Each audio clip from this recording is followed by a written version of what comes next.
Hello, hello, hello, and welcome to the No Faces Comic Chat. I'm your host, Bub, and with me, as always, the one, the only, they finally drug him out of the parking lot kicking and screaming pantsless with a hands full of change, DS Comics. What is up? It's good to be here. Yeah, I just, my work schedule is crazy, so I was so excited that I'm able to make it tonight. And you know what's funny? Somebody's trying to get some coverage for tonight, and I just turned my phone off and ignored it. So try to be here when I can, but it's not always easy. Well played, sir. Good job. And fresh from his world tour, he's been all around the YouTube. You can't get it. There was once a time we didn't know what he looked like, and now you can't get away from his smiling face. Metarog. Hey, Bub, James, great to have the gang back together, man. Great to have another No Faces Chat. I've missed you guys so much. Even though I saw Bub last week, I still miss him. I miss you too, Roger. It was nice to have you gracing the comic cave. It's really, I can almost still smell you in here. It was great. Yeah, I tried to leave, a lingering bouquet so that you would, wouldn't miss me too much. Yeah, we're trying to find it. So, and we already have some early tailgaters. We got Christina Payne saying, "Hey, Bub and everybody, glad to see you. Thanks for showing up." We got Unruly Simeon in the house. Benny Compton saying, "What's up, everybody?" Mr. Gretzky 9966 saying, "Helly." He's having a helly good time out there. Benny says it's one of his favorite shows on YouTube, which is saying a lot because he watches a lot of these things. Brett Bottomley's in the house, but we're not. Is that Brett? If it's Brett Bottomley, I'll owe that guy $20. If it's the other guy, James Gallegos is here. Let's see. So now that Bub and Metarog spent some time together, I wanted to magic. Oh no, it's still there. We spent over 82 hours in a car together. We had a great time. Metarog's here. Metarog's still here. Unruly still here. And Ranger Slice graces with appearance. I hope somebody has some Western comics I can throw out there for him. He's a big old fan. All right. See what I can do. I'll see what I can do. Yeah, Roger and you both have some Westerns. I have zero. I don't think I have any Western mags, though.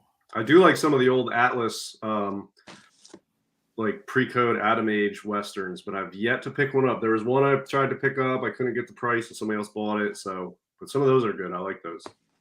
Fantastic. Yeah, I'll put a few up for our buddy Ranger Sly there from Canada. We appreciate you, Roger. And we got Bill over at Comic Mag Musings, who stole his name from this very chat this evening.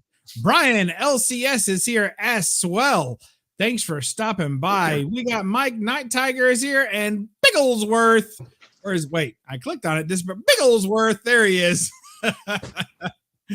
Good to have you all. Yeah, and Night Tiger has been killing it on Instagram with Golden Age. Like obscure, awesome Golden Age. I don't know where this dude is picking this stuff up, but he is like a master. He's almost on your level, Roger. But for Golden Age, I'm telling you. Yeah, he picks up. He gets it all. If it's of a certain age, he can find something cool about it. That's how he rolls. So we're pleased to have him. Great guy in the community. Roger's had the pleasure of sharing a sausage with him, I think. Haven't you, Roger? Couple times. Yeah, couple times. All right. We'll just let that be a story for another night. Well, he's only 2 hours away. Brett's already started his corrections. I think I think that he logs in under Brett Bottomley to make his corrections, but then when he's just here to have a good time, he goes under his alter ego. Was it Dolman Comics or what is it now? I can't remember. Dolman's Comics, I think. That's it. Dolman's Comics. Dolman's He Comics. switches up when he wants to. All right. We got the Gray Man's here as well. All right. That's enough of you folks. You come in any later than that, you have to catch your own shout out on the rewind. All right. So let's see what we got here. First off, glad we're all back together. Missed you guys a bunch. This is fantastic. It's cinefantastique. That's what it is. So glad to have you guys. Hey! Glad to have you guys here. All right. So let's get down to what do they say? Them there Bros talks. Jackson Roy Kirk. All right. I walked in and the sausages are being mentioned. What have I stumbled into? Oh my. That's it. Dollsman, which you would think it's salesman, but it's not. You got to read it slower. All right. So I want to start off with a hot take topic.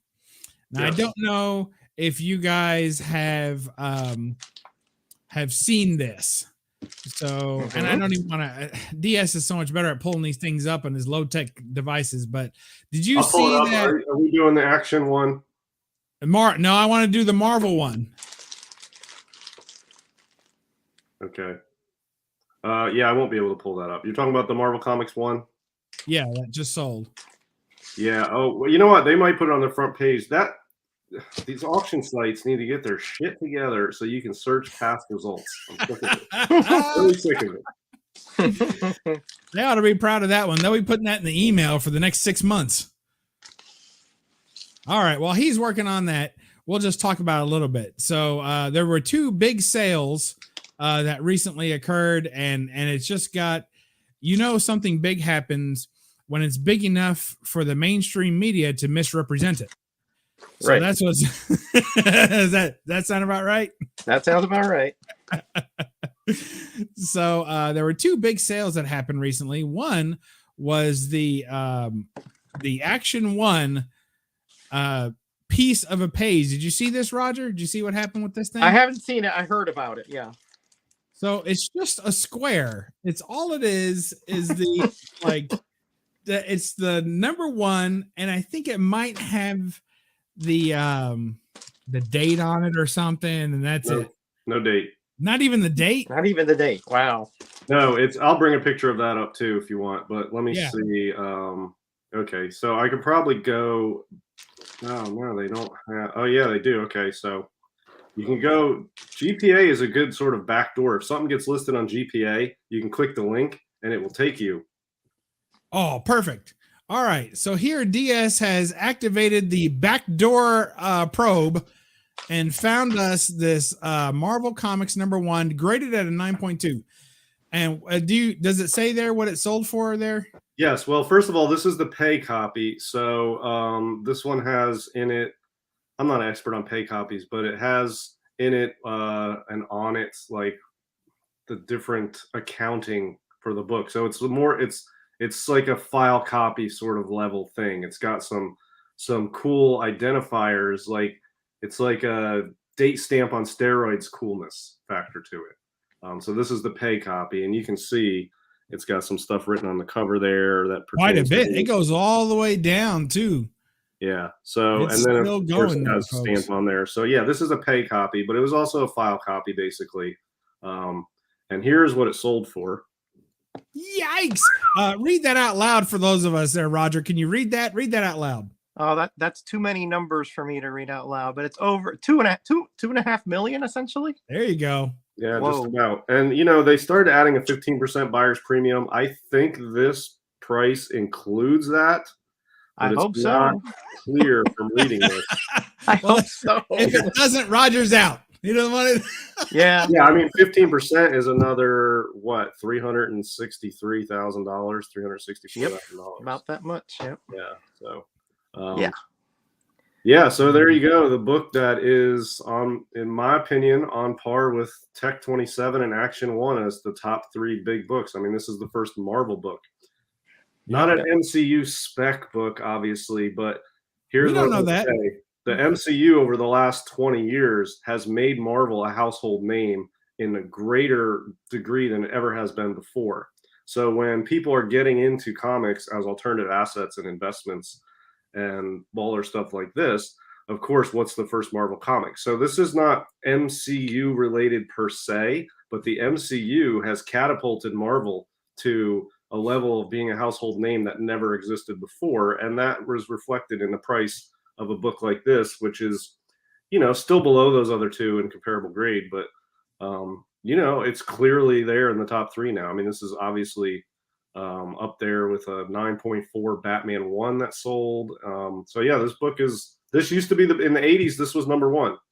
Yep. Actually, I remember that. 27 overtook it, but this was the big book for decades. It's not anymore, but yeah, it deserves to be in that top 3. Yeah. It's very unique, when you think about, it's not just a regular comic, but it was the one that had all the different creators, essentially, so that they could realize, oh, I did that part so I could get my money. Yeah. Yeah. So it's pretty unique. It's like an accounting. It's like a low. It's like a low-tech accounting mechanism. Correct. It's really cool. Correct. Sort of like, hey, this is the proof you need to pay me, essentially. Oh, Bill over at Comic Mag Musings again. That name has been ripped from the headlines of this year.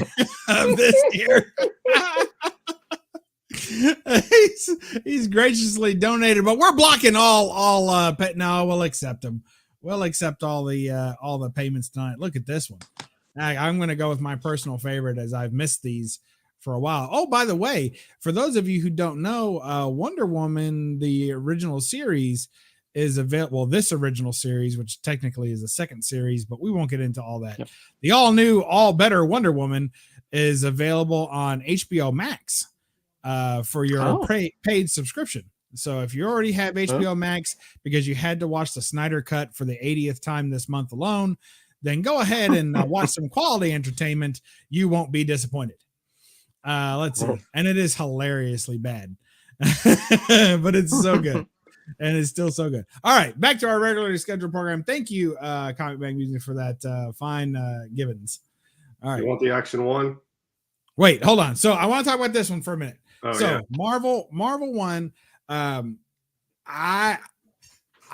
You're not upset with the price, Roger? Are you? What do you think about the price?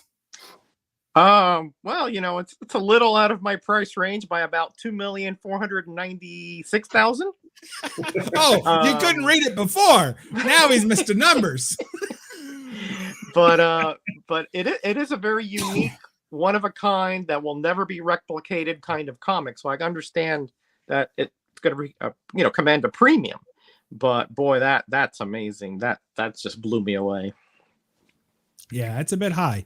Yeah. I think it falls under that category of are people in our hobby rich enough? And I think the answer is finally yes. I think that there were a lot of people that were comic collectors that were, say, celebrities or things of that nature, right? Mm-hmm. Yep. And Nicolas I Cage, don't, and I don't think that's enough money for this purchase. I think the people who are buying this are titans of industry or their children. You know what I mean? Yeah. It takes more than an actor's salary or a musician's salary to put this kind of money into a comic book, I think. And to appreciate it enough to want to do that, you'd have to be a real big fan, right? Not just some sort of status symbol. It's not an investment buy. That somebody loved that enough to want it, to own it. You know what I mean? And so that's, to me, what the money represents. It may not be the case, but that's what I think. Now, one other thing that I'll say about that, and I'm going to make DS big so he can show it again. Can you still show it, or did you already move on? I already moved on, but all right, he already moved on. I have a problem with that book. Can you not show it, DS? Come on, help us out. Yeah, I'm trying. Let me see. All right, Sly says, did you know that they had to change Linda Carter's Wonder Woman outfit on an episode that guest starred Roy Rogers because he would not stand beside a half-naked woman? Oh my! I did not know that. I That's did not cool. know that. Yeah. Which episode, Sly? Get on it. I say when you got the money, buy the comic. There you go. It's more likely a straight investment buy. See, Unruly thinks differently. I think it's an overpayment if it's an investment buy, personally.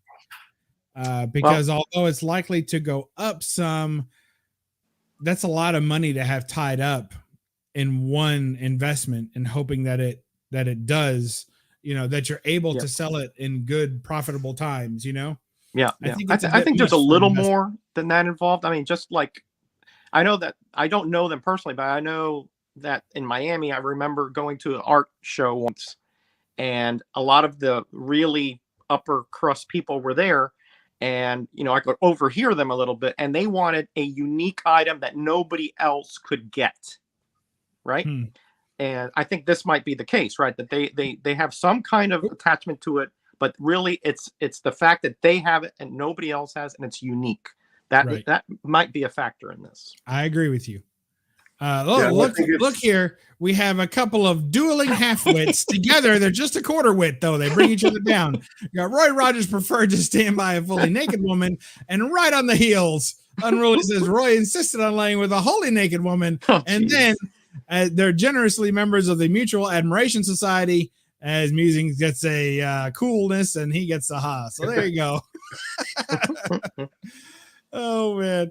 All right. So let's talk about look at this. More information on Wonder Woman's outfit. You guys are too good to us. Thank you, Graphic Man. And the episode was called Bushwhackers. To be fair, though, most episodes were nicknamed that. Let's see. You guys are too much. All right. Poor DS's arm's gonna fall off. Let's talk about this book. Zoom in on the writing for me. Or you don't have to just put your phone closer to the thing. That's fine. All right. My issue with this book is that I find that to be far too much writing to get a blue label. I do not believe that it's good. Now we're talking CGC now. We're arguing with CGC here, okay? Right. And anyone else who wants to defend it. I think it should have been a green label. I think it's a 9.2 green label. I'm not arguing with the actual grade, off-white pages. That's fine. But that is not a store stamp. It is not a date stamp. It is writing. Okay. So I know that stamps get a pass. This is not a stamp. This is writing. In the same way that if it had 10 creators sign the front of the cover, that would get a green label. This deserves to get a green label. And I feel like you have to overlook the writing, even though it's got the coolness factor, and it's even cooler than a date stamp, like way cooler than a date stamp. But the writing takes up like a third of the book cover. And I'm not arguing with people that want to say, well, why would they do? It's unverifiable. Can we verify that this was actually written at that time and that it's the actual writing of a pay copy? How do they determine that?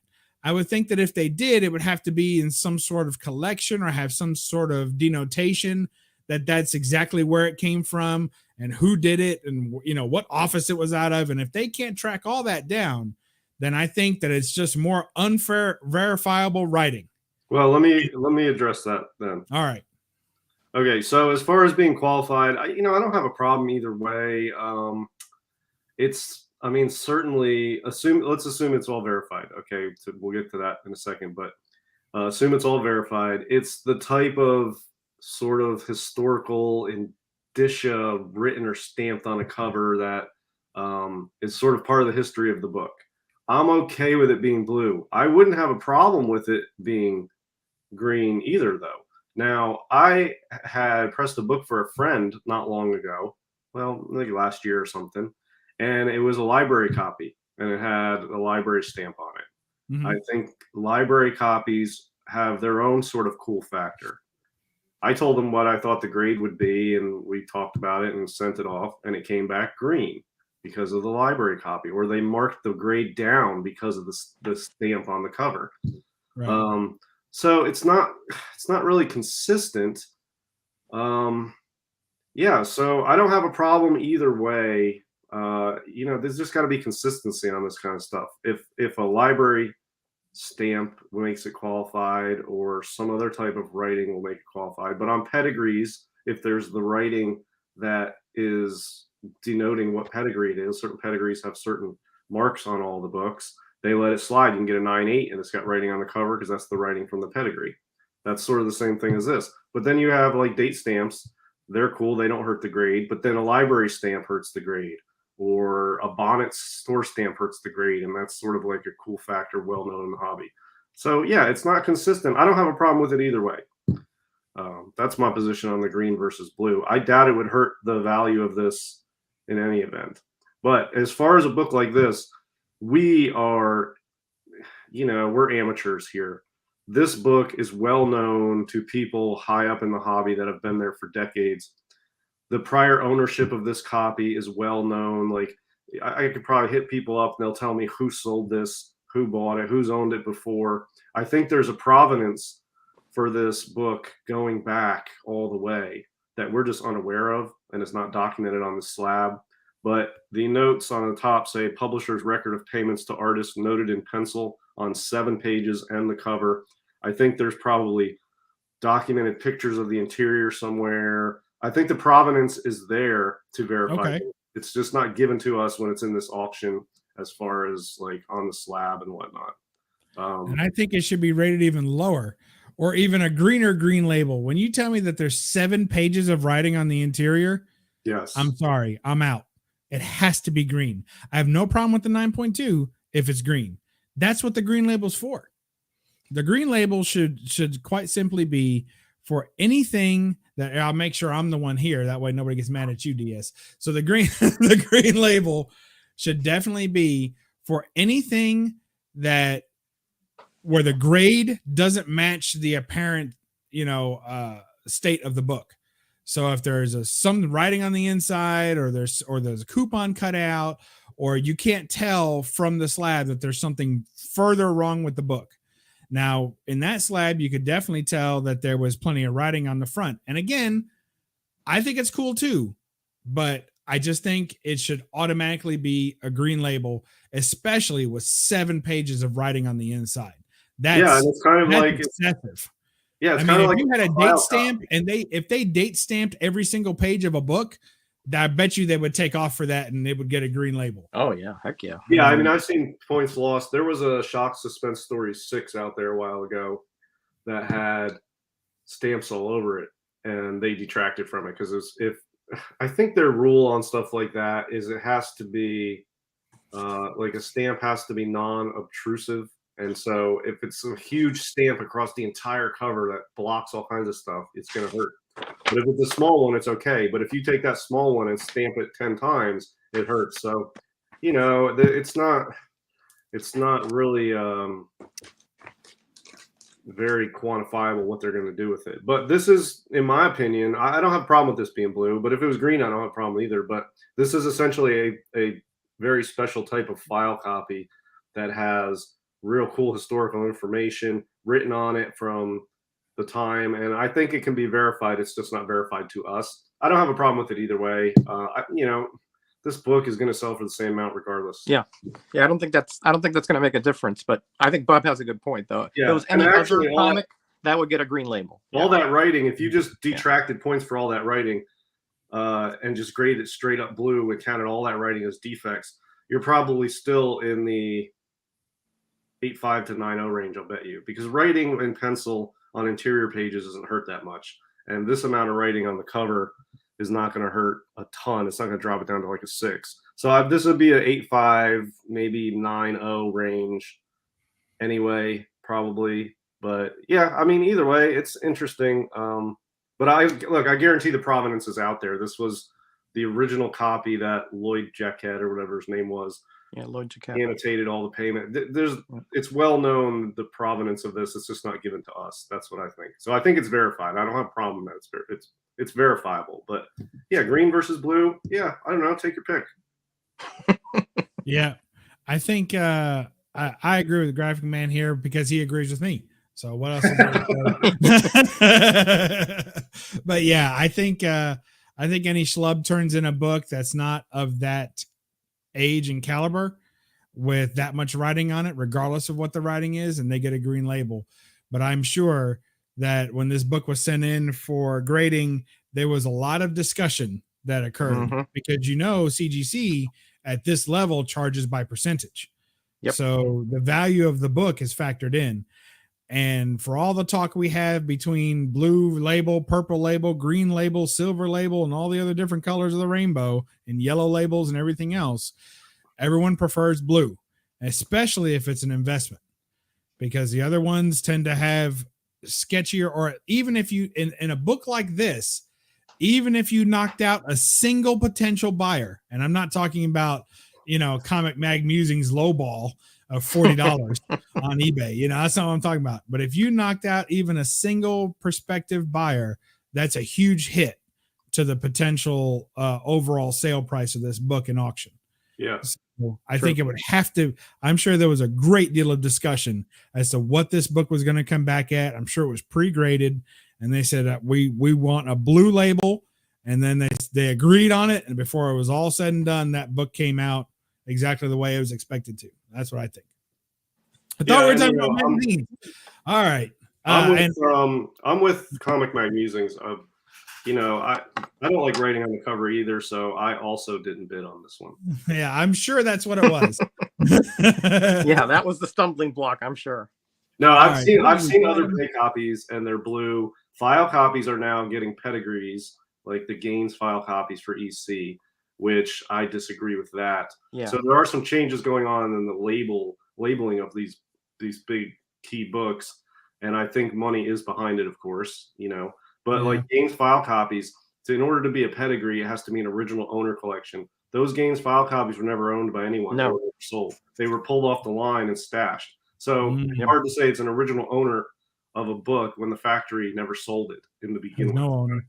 That makes sense. Yeah, I mean, those aren't original owner. Nobody owned that, but they're getting pedigrees for file copies now, Gaines file copies. And yeah, I get it. There's all of them. They're super high grade. They were maintained very well, but they weren't maintained by somebody who bought them because they love comics. It was a file copy by the company. So, but if you put a gold label on a 9.6cc, yeah, all of a sudden that's cooler than a blue label now. But I've seen other pay copies with blue labels, maybe not in this grade necessarily, but they're usually high grade because pay copies are stashed sort of as file copies. Interesting debate. There's definitely, the money is changing certain things and not always for the better. Yeah. And we'll just touch on the Action 1 bit selling for ridiculous money too.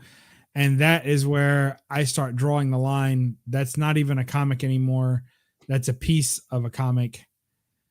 The fact that it's even graded as that should be an NG for no grade. Yeah. I don't think that's enough of a book not a cover. Or a cover. I don't think it's even the MG. Here's the deal. Let me zoom in so people can see this better. What is that little speck in the middle that they slapped? This is a number 1 from the Action Comics number 1 part of the cover. Allegedly. I don't know. It could be from an Adventure Comics number 19 also. They cut the 9 off. Yeah, I mean, why not? You know what I mean? It could be just, you can't verify this thing is from that. And also, if you look at the back, inside the back cover of Action 1, it's all black and white. It's white, and then it has black writing and ads and stuff and whatnot. There's no color on the interior of an Action 1. And around the border, it's white. Like the actual black writing and ink would be more interior. It's not around the very edge. So it would be all white behind this number 1 because the number 1 is right at the top. So that would be the white border on the inside. This is the back of this. So I don't know. I mean, that's not part of the interior of an Action 1. Action 1 has no color on the interior cover. So I don't know what's the deal with this. That's weird. This is the back of the piece. Yeah, that's weird. So I don't know how this is verified, or even if it is verified, it certainly shouldn't be slabbed and it should be sold for that. 7th, my gosh, wow. That's just absurd. Wow, that's man. To be fair, we don't know. The other 26 bids might have stopped at $100. Somebody just had to have it. Oh yeah, it's $7,000. It's obviously somebody with money who is just, it's almost like super rich people novelty. Like they probably bought this, like you buy a gag gift to give to somebody at their birthday. Yeah. That's probably like But, there's probably you know, a birthday or a bachelor party coming up or something, and somebody bought some gag gift. They're rich, so their gag gift is this. Yeah, but here's what happens: at $7,000, you don't necessarily have to be rich; you just have to be stupid. That's true. I mean, I got $7,000 staring me right in the face on my wall in one book or two. I know. books. I mean, I thought I had a chance when I bid 6,000, but I got outbid, and I was like, yeah. So I stopped at 6, and yeah, no, I would smart not. man. I would not bid on this at all. This is retarded. The fact that they would slab this, though. Yes, and I'm not here to bash CGC but I think it speaks ill of the company that they would even put any kind of label on that and verify it as anything, because it does say Action Comics 1. Yeah, it does on the label. So they're verifying that this was an Action Comics 1, and by whatever method they have that they've chosen that, I just have no idea. Yeah, let me show you something here. So here is New Adventure Comics number 19. Okay. So find a low grade copy of this out in the wild, even if it's just the front cover only, buy it. And then cut it out, dump the 9, and you're golden. It looks like I bet the interior cover that's colored in red paint. Yeah. Yeah, imagine that if it is. It's a bleed through from the action on the other side. Yeah. Wow. And this is September 1937 for this book, which in its own right is a pretty cool book. You're not gonna find one of these to cut it up. But yeah, the bigger issue for me, okay, somebody wants to spend $7,000 on that. It's really not that big of a deal. $7,000 doesn't even buy you a ASM 300 and 9.8 anymore, I don't think. Right, that's what I'm saying. But the bigger problem is, and I'm also seeing like slabbed pages of things are selling for a lot. Like I'll see like many pages from like a Batman 1 individually slabbed on eBay. And it's somebody who had an incomplete copy that just separated all the pages and slabbed them all individually to make more money. Yep. And yeah, given it was probably coverless and missing multiple wraps anyway, and this maximizes their profit on it. But then people are selling a little piece of a cover. It's very dangerous to start applying value to pieces of things, because it encourages people to break things up and destroy them. Now, that also on the other side of that coin makes, if you have complete copies of some of this stuff, makes them more valuable because there's fewer of them out there. But, people destroying books, even if they're already low grade or incomplete, in order to make more money and piecing them out.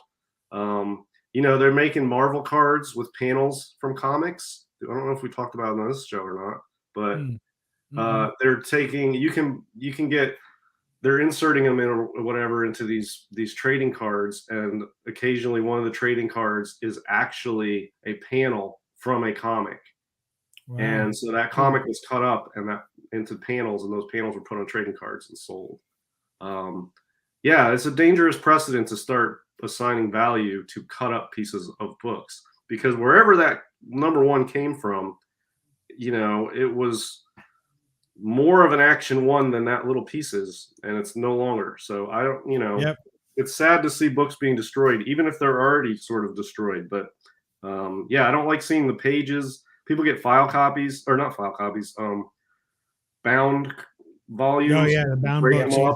And they're all trimmed, of course, so they're restored. So they'll break up the bound volumes and sell the individual restored books. Same thing. And then they'll get one of those and break it up and sell the pages. And it's just destroying stuff to make money. It rubs me wrong. No, we don't like rubbing DS at all, much less wrong. So we'll back off this. Thank you all for that spirited topic. Sorry it went so long, but it was good information. And I feel like on this show, we have a responsibility. There's a lot of knuckleheads out there. All right, I better make myself big, because I don't want anyone to think Roger said this. There's a lot of knuckleheads out there. And all these knuckleheads, they all got the same access to YouTubes as we do. But they don't have the knowledge that Roger has, or the experience and knowledge that DS has, or the pizzazz of old Bubsy. So, we're gonna put all that together And if we got hot topics for the week, I want to make sure that we at least weigh in on it together so that you guys can not just be informed, but be well informed. All right. So let's get back to our topic for this evening. Does anyone remember what our topic is even this evening? Yeah. Anybody? All right. Yeah. This All is a right. tribute to our buddy Bill, Comic Mag Musings. What's his name? William? That's what I thought. Yeah. All right. Well, I guess he can. I think he just recently he's going to change the name of his. Here it is, Comic Mag Musings. He changed the name of his channel just this morning. We appreciate that. And what are we going to be talking about? Or what's our team name there? DS. The Comic Mag Musings. Oh, you guys are 2 for 2. Oh my gosh. It's a party going on right here. Hey. Oh, Yeah. fantastic. Oh, yeah. All right, we love it. We've done it. We've absolutely done it.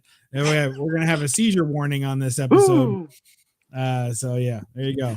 Hold on, All I'm right, well, we swallowing my thank you. tongue here. All right, that's it. Good night, everyone. No, all right. So we're gonna be talking about magazines tonight, just briefly because we're running out of time. But magazines, comic mags, and other such closely related magazine formatted and type books. So always at the ready, and usually with 3 or 4 more examples than the rest of us. Let's go to Roger first and see what he has on a display. Well, I pulled some out of my 4 magazine boxes.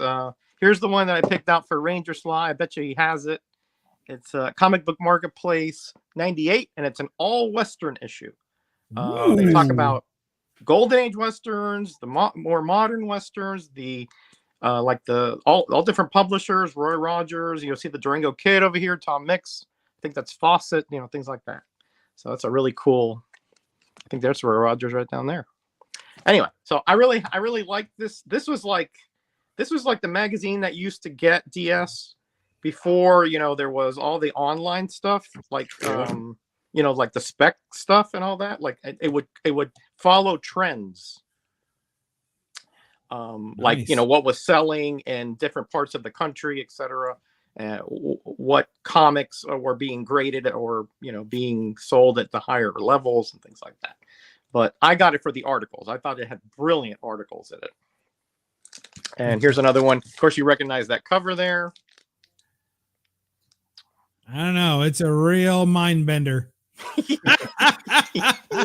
Arnold Comics 49. There you got it. Look it up. You got it. I think this one here actually has an article written. A letter written by yours truly that I sent way back when. Who's truly? Mine truly? Me. Metarog. Whatever my name is over here. Oh, Roger. Well, Roger. Yeah, I had that was like I had some spec pics from way back when. So you really want to get speculating before you kids got out of bed this morning. He been speculating. Before we you were a glint in your mommy and daddy's eyes, he was speculating. I don't know if it's this back one. In the day. I don't remember which one. It might be this one. I don't remember. It's one of these that He bought Tech 27 off the rack. No spine pick. I think I had like She-Hulk #1 in there, Savage She-Hulk #1, Thor 225. I had a pretty good picks, but you had to wait about 20 years for them to actually, be vested, so to speak.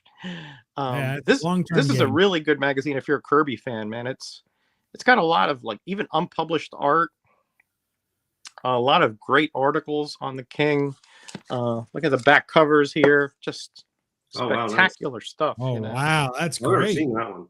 Yeah, it's got a lot of his concept art that was never published because he actually did the art and he was like, nah, it doesn't really fit the story or whatever. So when he passed away, they found a bunch of it. I don't think Marvel would have given him enough time to draw that back in the day. Well, Kirby was like, that was a monster. He'd stay up all hours. Here's one that that you don't see every day. The Charlton Bullseye. This was also, it was kind of a preview magazine, but also they used it to finish off series that were canceled. Like here you have a Judo Master story, I believe, and you have an E-Man story. That's a two-parter, I think. Oh, it might have been 2 and 3 and 4 for E-Man. Now we know why you bought it, for the E-Man story.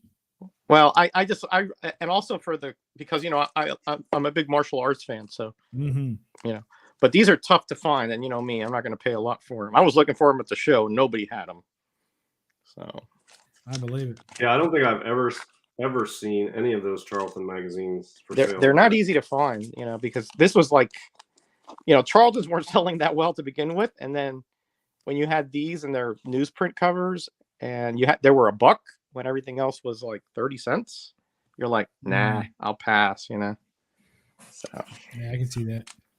You want me to keep going, or you guys want to take a round? We'll take a round. DS, what do you got there, buddy?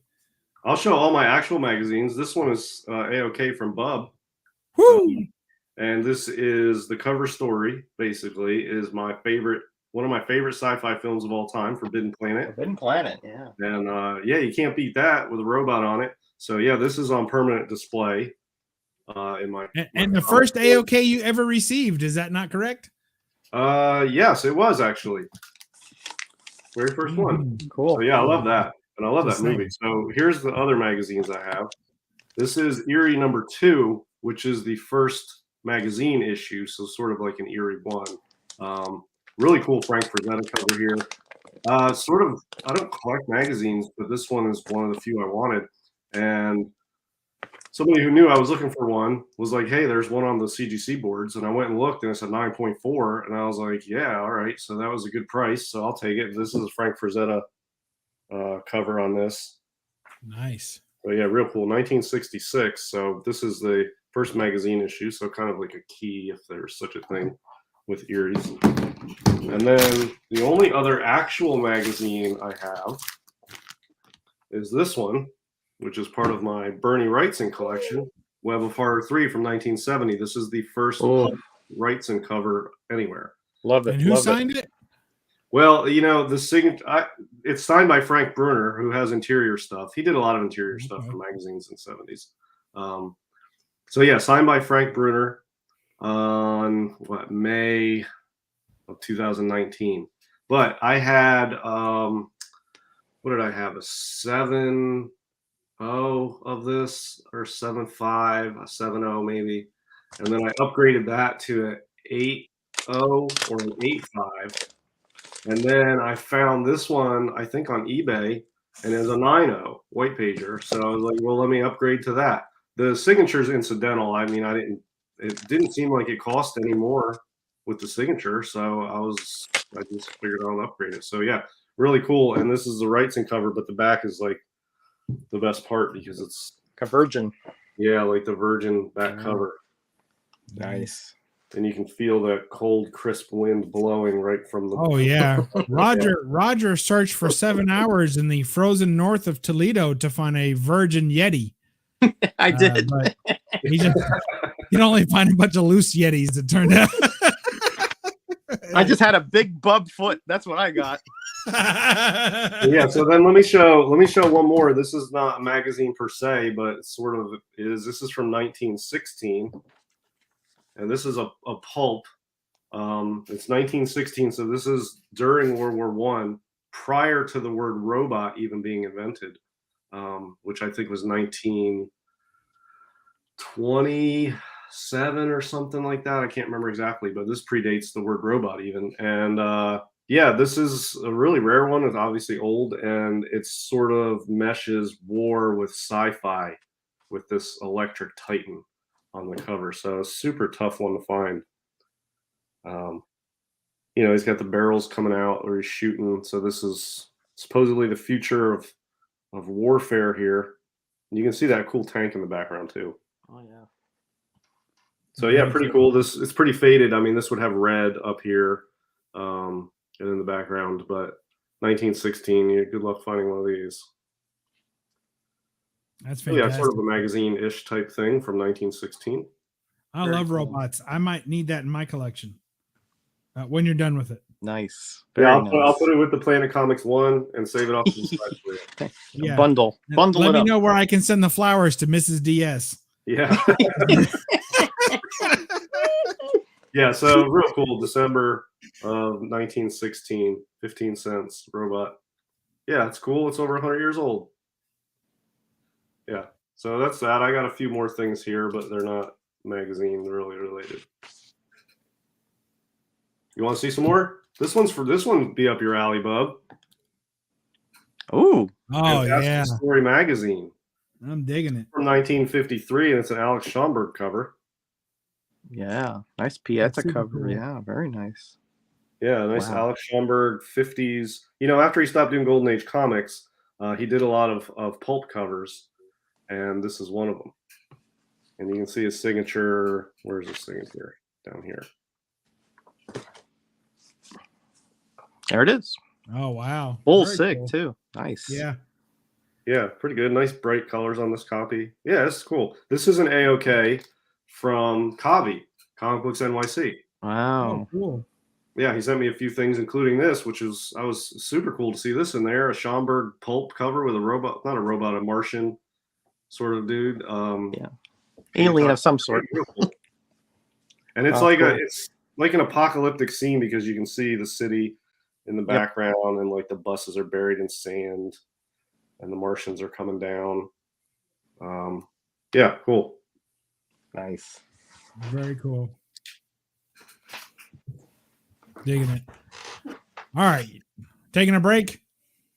Yeah, I mean, I got two more, but they're not. Yeah, I'll save the last two for one last small round, maybe. All right. I'll do a quickie round. Here is Marvel Swimsuit Special with some Adam Hughes art there. Was that Namor and Susan Storm? Namor, and I think it's Namorita. Oh, Namorita. Okay. I don't know who it is. Okay. To me, it looks like Rebecca Romaine Stamos.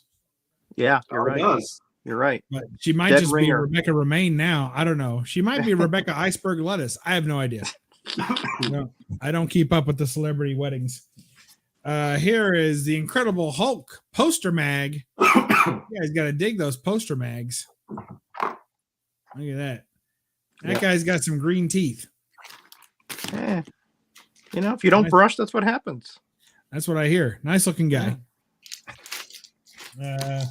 You guys know one of my favorites. Oh, yeah. But I'm looking to upgrade this one. So if anyone has a copy, let me know. Hard to find. I'm looking to upgrade. Wonder why I'm looking to upgrade, or wonder why it's hard to find? Wonder why it's hard to find. Because not many probably people still- probably have it, you know, or want it. except old Bubsy over there in Kentucky. They're probably still stuck under. See, I bought this one because it was in such good condition because the black cover, it only has one spine tick the whole way through. Mhm. And it's a really good condition one, but it's missing the full color fold out poster. Oh. It's missing that. So I'm looking for another copy, like even if it's a beat copy, but complete, so I can get the poster out of it. So this is going to be one of those. Right. I've always said someday I was going to marry Pamela Anderson. So, you know, there you go. You did better than that, man. I did, didn't I? You did. All right. 100%. Old Roger got to spend some time at the old BUB'S world and meet Mrs. Bub, and everyone firmly agrees I'm a lucky man. Yeah. All right. Penthouse Comics. Some more Adam Hughes. Hughes, DeCarl, Nowlin, Manera, and more. That's Milo for those of you who are counting. Is that the Rawhide? Looks like the Rawhide girl. Yeah. It looks like it. I don't know who it is. Whatever she's Yeah, I think wearing, it is Rawhide. Yeah, she's very biting thin. a gun. She's biting a gun. I'd say it's Rawhide. Next to And- translucent, whatever she's wearing there. Yes. Did you want a close up of that, Roger? I'm sorry. No, I can see fine from this distance. It's All right. you don't It's- need it's X-ray vision 3D. there. It's 3D. It could be 2Ds, but I think they're 3. All right. And then not to be outdone, is the Frazetta versus Frazetta. We have House Comics number 4 with the great Frankie Frost. Look at that. I think, can you see that close up? Does it say Frazetta? Yeah, Yep. it's Frazetta. Yeah, he has a very a very unique signature. So yeah, you can tell. Yep, I see it. Indubitably. I'll leave that one up and I'll wait for the next round, just because I want to keep this one up. All right, Roger, what do you got? All right, so it is this one. If anybody, if all two of you out there are interested, this is the one with my letter in it, and here it is. Starts on page 75, right there, and that, you know, I had like Thor 225, and a near mint copy was $3 at that point. Marvel Spotlight 12 for $5 near mint. I don't know if the camera is picking it up, but you can see it's highlighted there. It's got it now. Yeah. I had a few duds though. I had let's see. Oh, I had Incredible Hulk 141 up here. Yeah. Yeah, for $5. But I had Daredevil 150, which was the first Paladin. I don't think that went anywhere. Incredible Hulk. Waiting. Yeah, Incredible Hulk Annual 6. I had that one. That didn't go anywhere. Hey, you got Savage She-Hulk 1. So anyway, that blew hit up and a miss, little but bit. there it is. Yep, that was good. Back then, let's see, it was a big $3 for a near mint copy. And there's my name right there for evidence. Anyway, that's funny. I didn't know your first name was Florida. That's my last name. You know, we're probably related somewhere down the road. No, it's got the comma. It says Florida Roger Perez. That's nice. Something like that, right? Right. This is a cool little. This is as far as I know, the only two magazines that DC actually published are these two. Actually, they kind of like hedge their bets so that there's no DC logo or anything. They put this Hampshire Distribution Limited, but it's DC, and it's all Kirby. All Kirby in here, Spirit World, and it does have the poster in there. Really weird magazines. Really just, there's some Fumetti in there. I mean, all kinds of weird stuff. And then you have In the Days of the Mob. Oh, cool. Which is also all Kirby in there. Now, he did grow up during this era, so you can see there's a lot of influence of like Dillinger and, you know, Pretty Boy Floyd, those kind of mob, you know, gangsters that were around in the 20s and 30s. I like this one. This is cool little thing. This is a cool mag, and it does have a poster there of Dillinger, I believe. So, I already showed you those. Obviously, I love my horror mags. Masters of Terror. These are actually reprints from Supernatural Thrillers. But I love that one. But to me, you know, the black and white magazine horror stuff is a little more impactful than the color comic. You know, there were only two of those. You know, that's a straight swipe from Supernatural Thrillers 1, I do believe. Let's see what else we got here. Here's Star-Lord. Good one. Appearance. Yeah, you have the damsel down there, and anyway, and that's in color. That's his first color, I think, appearance. I think, I'm not sure about Who did that cover? Is that Starlin cover? that. Is Norum, Earl Norum. Yeah, he did a lot of Marvel magazine covers. Him and Larkin were like 1A and 1B. Yeah, it's got a real Starlin sort of style to it. It does, but it's I thought it was initially 2DS, but it's not. It's Earl Norum. And who remembers this, right? When it was like a Time magazine thing when McFarlane started on Amazing Spider-Man, but they called it Marvel, that 1989 year in review, but they made it just like a Time magazine. Yeah, big, same size and the whole bit. And that's a McFarlane cover, by the way. Right there, signature. Not signature, but you know what I mean. His cover signature. Right. Love this one, Bub. I know you have this one, Legion of Monsters. I do not have that one. You do not? Nope. I'm after that one. I could have sworn I saw on your place. Okay, maybe I'm. If I did, I lost it already. You lost did you it take already, that from right? my room? Is that my copy? You know I didn't bring these over there. No. But really cool little. It's a one-shot mag. I love those one-shot mags. Of course, the first and only appearance of the Manphibian. That's the whole reason to have this. Oh yeah. You know that, right? I'm sure you know about Warren magazines, Eerie.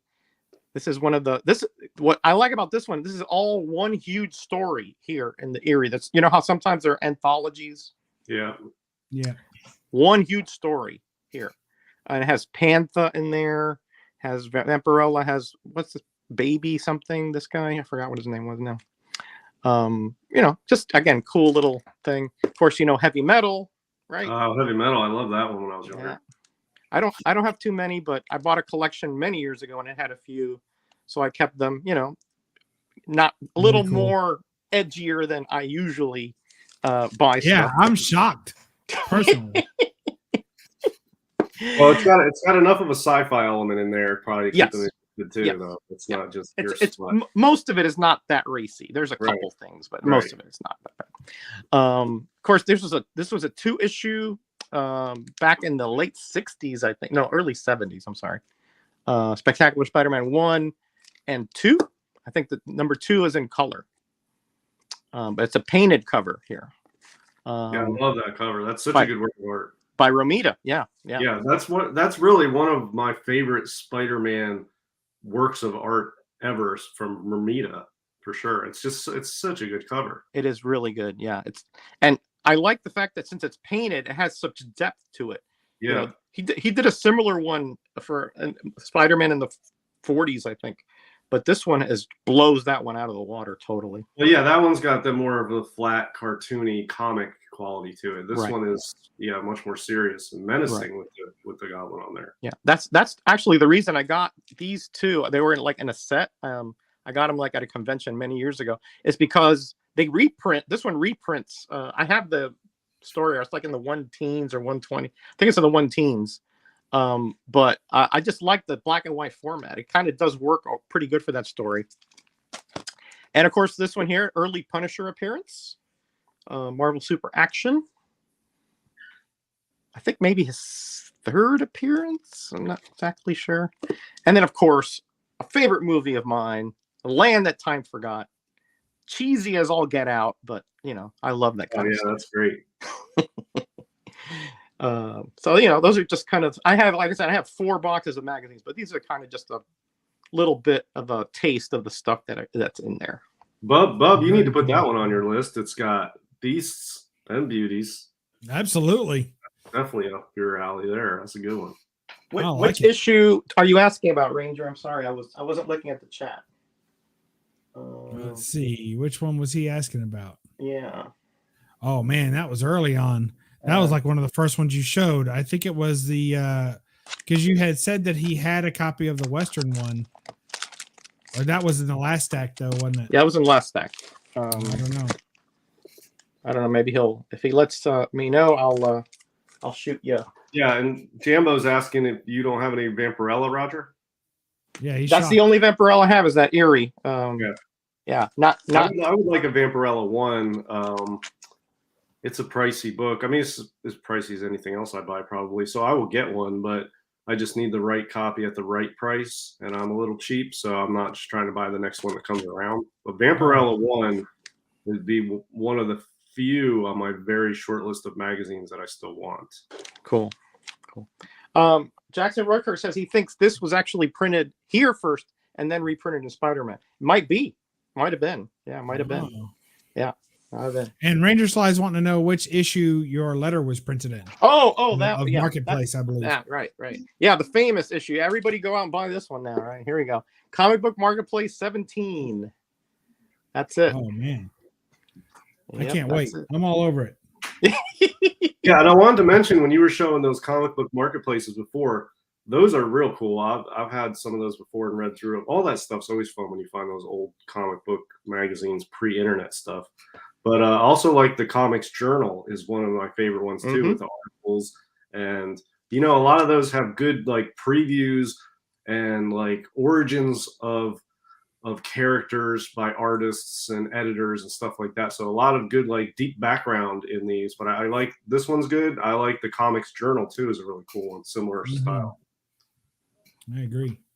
Okay. All right. Okay, I got confirmation. Good. The magazine was first. So thank you, Graphic Man. Yeah, so that was first. Amazing.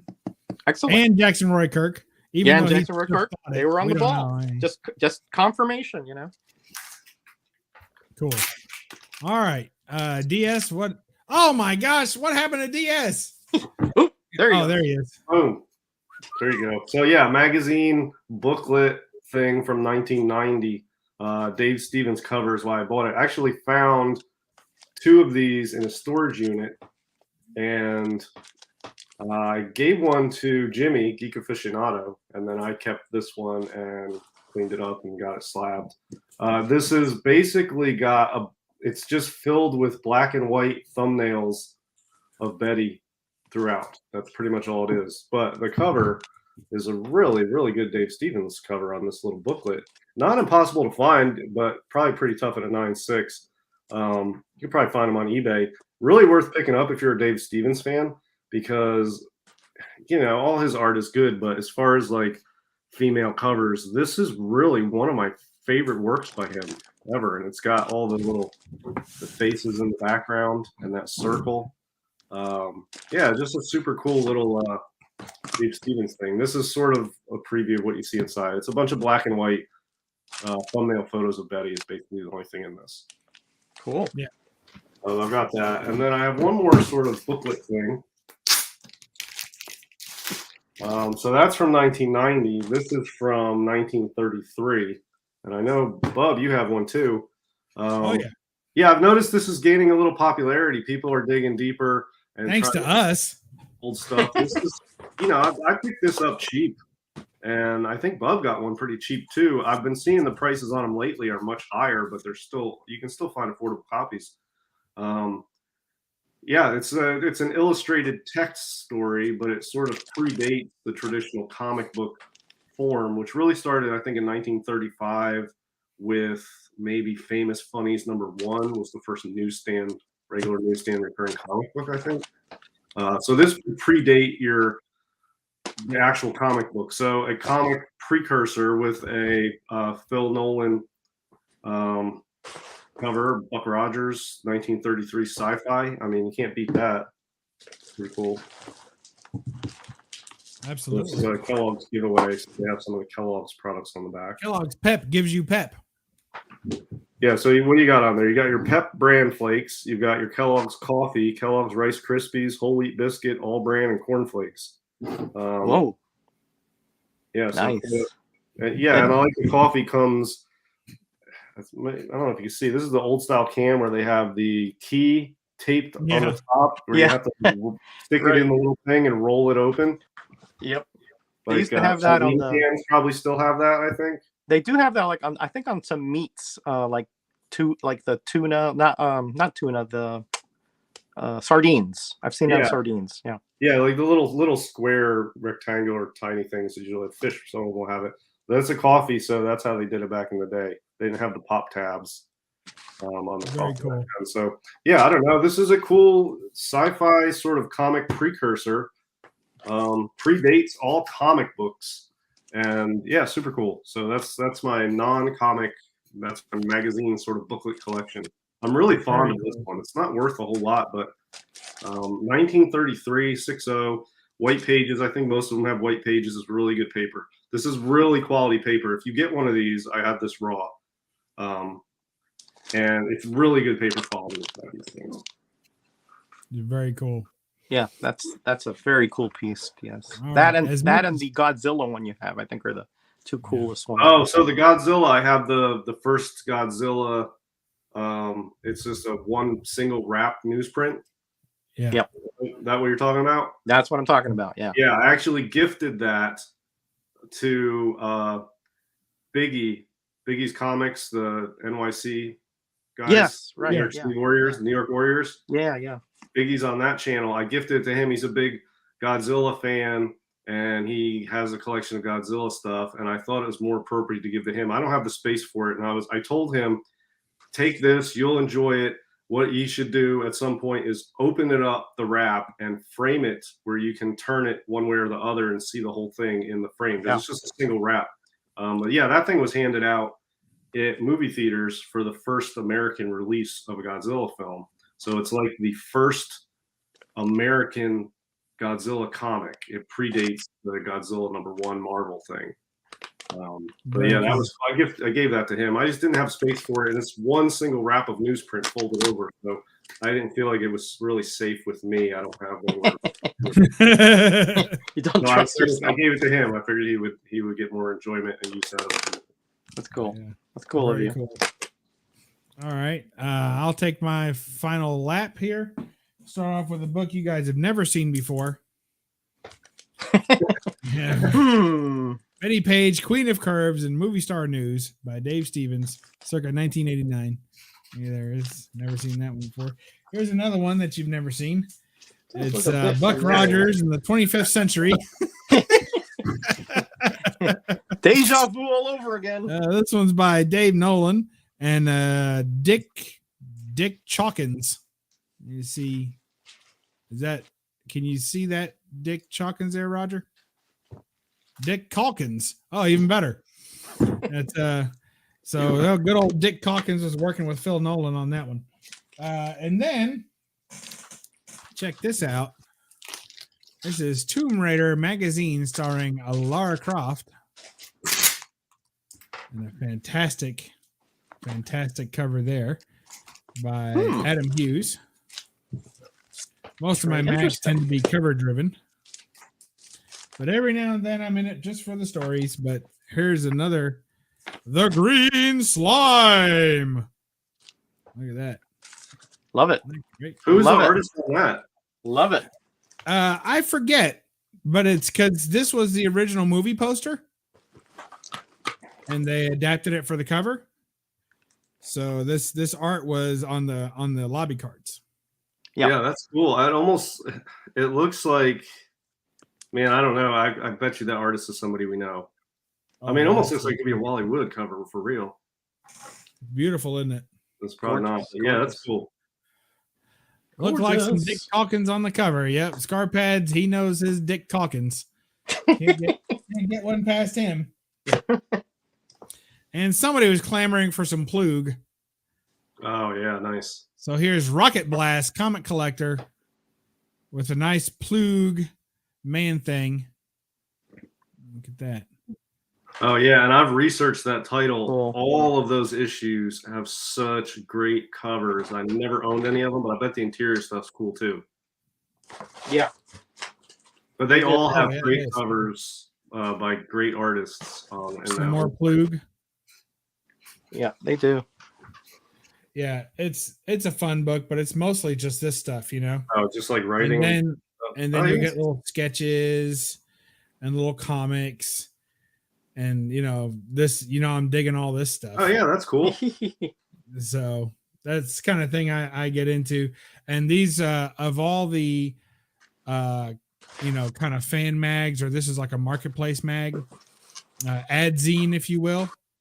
And it's got some great Star Trek stuff. Of course, they're selling these, but it's still cool to look at. Yeah. So Rocket Blast Comic Collector is my favorite ad zine, if you will. Yeah, I went on eBay after I researched those. I went on eBay and looked, and there's quite a few available of various issues of this title, and they all look so cool. I don't know. I was tempted to just, sometimes you learn about something new, and then you go look into it, and then you're like, oh, I'm gonna buy this whole run, and I was like, I'll go on eBay and see if I can buy the whole run right now, and then I didn't, but they're really cool to look at. Like Vic Levoti was the artist on that. They got another one. I'd say. Here's another good one. I want to say Simonson. I think that's a Simonson cover, if I recall. Walter Simonson? Yes. So Was it Adam Strange? Yeah, that's Tough to Adam tell. Strange. Isn't that great? Yeah, that's real good. Yep, that's fabulous. Yeah, and I'm assuming that's Alana down there. Yeah, that's Alana. Yeah. Yeah. You can tell by the way she holds her mouth, right? Yeah, but the jetpack. They didn't just throw together some random ass art for these covers. I mean, this is quality stuff on this title, man. Absolutely. I agree. Yeah, front and back Wholeheartedly. covers usually have great stuff. Yeah. Look at that sciencey yeah. crap. Real nice. Man. And I think color would have ruined this. Yeah. All that fine gray tones in there, just beautiful. Yeah, that's Very cool. nice. And again, a lot of the similar stuff. You get, look at that Bigfoot ad Or it's a Planet of the Apes. Planet of the Apes. And then you get like, that's a Frazetta, isn't it? Yep. Yep. Sure is. Williamson Nice. and Frazetta, it says. Yeah, Al And then what's Williamson. at the top? Reed Crandall and Reed Wally Crandall Wood up there. are in there. Wally Wood. Yeah. Yeah, look at that. Man. Good Yeah, stuff, cool. isn't it? Yeah, that is right. good. A little Green Lantern action for you. And then it's got the comic strips. I enjoy those. So look at this. This is, I can't even see who it's by, but it is just amazing. Look at that demon coming out. You see that? Yeah. Wow. Lots of great detail. Man, oh man. Oh, yeah. Good stuff. You're right. Anyway, it's got some more. And it's got the nice, look at that. Great stuff. So, yeah. So I count those ad zines, fanzines, whatever they are. They're fun. It sucks big time tonight. Oh, sorry to hear that. All right. Western's all right. There you go. All right. Well, what do you guys think? Did we waste everyone's time sufficiently this evening? Yeah, I think we did a good job of that. Yeah. Yeah, we covered a lot of interesting stuff in this one. Yeah. Well, yeah. Why are you so surprised, DS? No, because it's one of the first times I've had material that fits the topic. Is why. That's why. Yeah. Yeah. DS was, he was like he didn't know what to do. It was actually straightforward for him. Check out this one. Oh yeah. Oh man. I lost on that one. I bet on that one a couple of times and lost. Yeah. And those used to be so cheap. Those were like back in the 80s and 90s, nobody wanted them. I've seen hundreds of them. I should have picked them up way back then. Yeah, you can still find some of them for cheap. But okay. I mean, to me, that's not expensive. No. What you're getting. Yeah, $18 were best offer starting bid. So you probably bid 25. I don't find that. And they're really high quality paper. I mean, it's super tough, strong paper in there. So the chances, and the covers are all cardstock. So there's a good chance you're going to get a nice copy, Right. And I'm going to need to get back on this RBCC horse I was on a little while ago. Man, my problem was I started collecting them and they got really heavy, really fast. Yeah. And they're big, and like all the mag stuff, for me, I have to be really picky or it gets out of control because these things have 100 issues or more. Yeah. And they're so big and bulky. Very cool. Yeah, I'm trying to look. I've got a kid on the way. I'm not trying to fill this room. I'm trying to pare down. I've been selling a lot of stuff, so I really don't need to start buying magazines. But damn, but it's tough when you see these things, I know. I'm gonna, as soon as I get off here, I'm gonna go on eBay and I'm gonna search all of them and prioritize them, and then I'm gonna go online and make a list of all the ones I want. And God, rabbit hole. It's dangerous stuff. It's dangerous. I'll tell you, they are affordable compared to like anything these days. They seem pretty cheap. True. Yeah, true. All right. All right, good folks. I say we sign off and let everybody have the rest of their evening. Thank you all for joining us. We'll be back next week. Hopefully. I don't see why not. For another exciting installment. You'll be here, DS. You don't know your schedule yet, but no, I make the schedule, but that doesn't mean I have the flexibility one might think. But I do that on Wednesday or Thursday, so I won't know until then. All right. Well, we're hoping DS can join us again. Yeah, I'll try. And so, Roger, what do you want to tell or what do you have coming up on your channel, Roger? Quick, hurry. Oh, well, let's see. This Thursday, I'll have my community contest giveaway links video. I'll probably do my Road to 1500 giveaway update, and I'll have a little special video attached to it so that you won't get too bored with my ramblings. Ooh, that's one of the expensive one, Jackson. Yeah, Star Trek covers are the most expensive. There's a couple of Superman covers that are pretty high too. And thanks to awesome. Ranger Sly for buying the comic book marketplace with my letter in it. I appreciate that. That's an honor. Oh yeah. You can get a signature off it if he comes to meet us in Toledo. Oh, yeah, absolutely. Send it over to me. I'll send it back to you with a signature and probably some extra goodies. Yeah, that sounds good. And DS, what have you got coming up on your fine Chanel? I have nothing coming up on my channel right now. I got too much other stuff going on. But every other Thursday on Comic Core on Thursday nights is the Golden Guys. And we talk about Golden Age comics. And it's market related, investor related, obscure art related, Golden Age centered, but we talk about some other stuff. Yeah, so just a fun discussion of various stuff, mostly of which is Golden Age. So what you're telling us is you warm up your marketplace arguments on this channel and then bring the heat to the guys on Thursday night.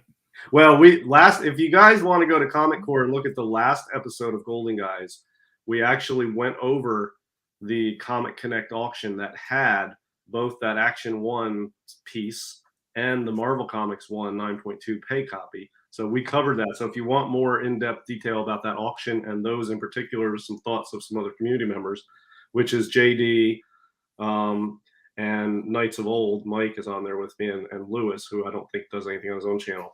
You can go check out the last Golden Guys show we just did last week, and we covered that whole auction, including those two books we talked about today. Well, yeah, I saw a little bit of it. Yep. Good idea. I highly recommend it. All right. Sounds good. And I have more. I have so many books stacked around me. I still have a big stack of books from the last convention that I went to. I still had with Roger and Silver Age Dave. And I still have some, I picked up some original art, a published comic page. I still have to show that off. And I was waiting. I got 2 copies of the published book that it was published in, and I'm waiting for one more copy to come in the mail because they're different covers, and I wanted to show that off. Cool. And then, man, I've got so much. I'm also going to start that Monopoly series. I've been teasing, so I'll get that started. I've just got a bunch of crap and no time to film any of it. So also I'm going to pare down the collection again. But a lot of it, I don't know if it's worth doing a video over, but I'm going to drop about a third of my collection at least and put it up for sale at a convention that Jambo and I are going to be selling books at next month. So, well, cool. You should do a live show, another episode of Dump It or Not, and I'll come on there and help you pick. I'll lose so many books. I'll lose 2/3 of my colletion. Yeah, you'll have a killer stock booth at the con, though. I'll tell you that. You'll have thousands of books at that con for sale. Oh, rolling in my place.